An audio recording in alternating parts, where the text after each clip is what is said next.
Well, I was kind of thinking this morning about our Montana trip we took last week, all the way, went here from Republic, Washington to Garryowen, Montana, which is where, right outside where the little Bighorn battle was fought.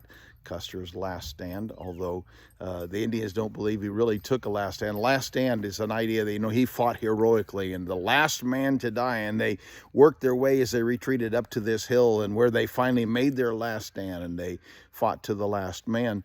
And the Indians say that didn't really probably happen that way at all. They believe that Custer, when he jumped into the camp at about noon on the 25th, that he was immediately shot and maybe even committed suicide, took his own life after that to avoid being tortured or whatever. And so that he died right away, and that his men, disoriented at that point, having lost him, shocked at the number that he's sick. Custer had 600 men total, but only about 230 of them actually got into the battle, into the fight. Reno and Benteen stayed up on the hills. Reno was repulsed right away. He went up and took a defensive position. Benteen, who was supposed to be taking the stragglers, any of the Indians that tried to escape, like that ever happened. They didn't try to escape. They just absolutely tried to wipe out everybody.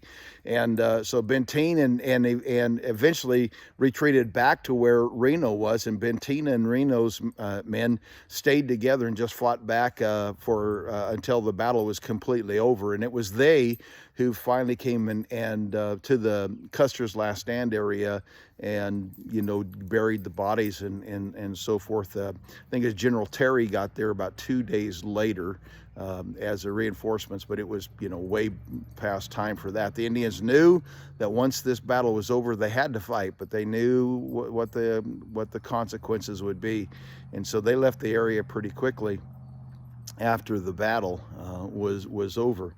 But anyway, so I was thinking about the drive over there. That's 700 and some miles, 750 miles approximately over to Garryowen, and then back. And they all talk about Montana, the animals, and of course up here in Republic, animals are a thing too. We saw yesterday turkey on 2 different occasions on our property, and then there was a buck up here yesterday as well. Day before yesterday, when we got home from Montana, there was a buck up here on the property, just kind of checking things out.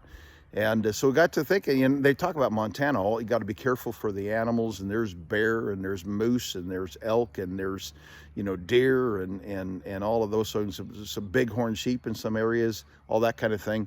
But, we drove that whole trip over and that whole trip back and saw very little in the way of wildlife.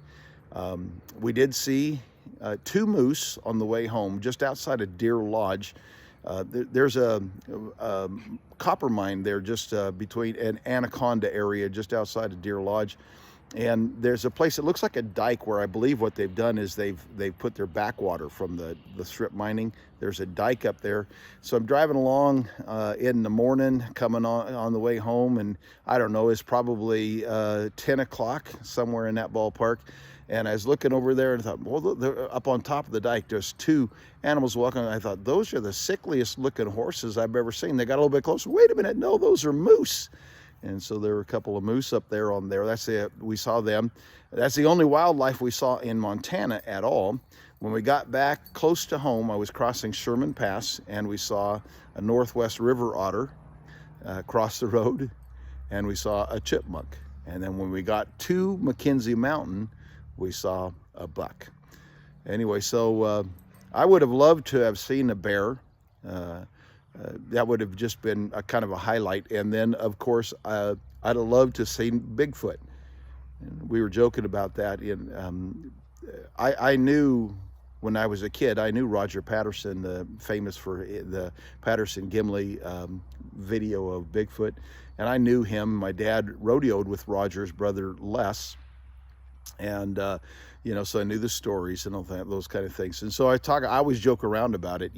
I just think it's arrogant for people to think that we've seen everything and that we know everything and what goes on in the wilderness and all those sorts of things.